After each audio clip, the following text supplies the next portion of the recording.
क्या कर्म वाकई लौटते हैं? एक राजा जिसने सब कुछ खो दिया और फिर उसके कर्मों ने उसका पीछा किया। ये कहानी आपको सोचने पर मजबूर कर देगी। एक समय की बात है। एक शक्तिशाली राजा था, प्रताप सेन।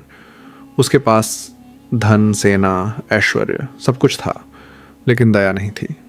वो अपने राज्य में गरीबों को तुच्छ समझता और साधुओं का अपमान करता। एक दिन एक बुद्ध भिक्षु उसके दरबार में आया। उसने कहा, राजन, समय रहते अपने कर्म सुधार लो। राजा हंसा, मैं भाग्य नहीं, तलवार से राज करता हूँ। और उसने भिक्षु को दरबार से बाहर फेंकवा दिया। लेकिन उस दिन के बाद राजा की हालत बदलने लगी।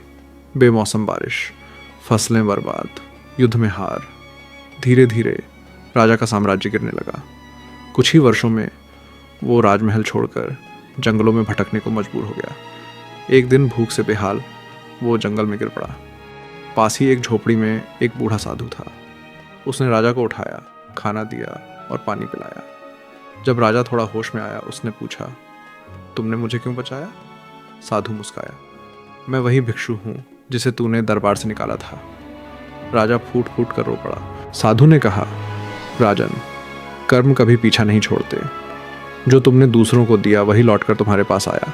लेकिन याद रखो, पश्चाताप से कर्मों को सुधारा जा सकता है। राजा ने हाथ जोड़ दिए और साधु से जीवन भर सेवा का व्रत लिया। वर्षों बाद वही राजा एक साधारण जीवन जीता था।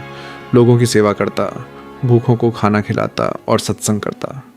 उसके चेहरे पर अब राजसी घमंड नहीं, बल्कि एक शांति और संतोष की चमक थी। कहते हैं, जब हम अपने कर्म सुधारते हैं तो जीवन भी बदलने लगता है।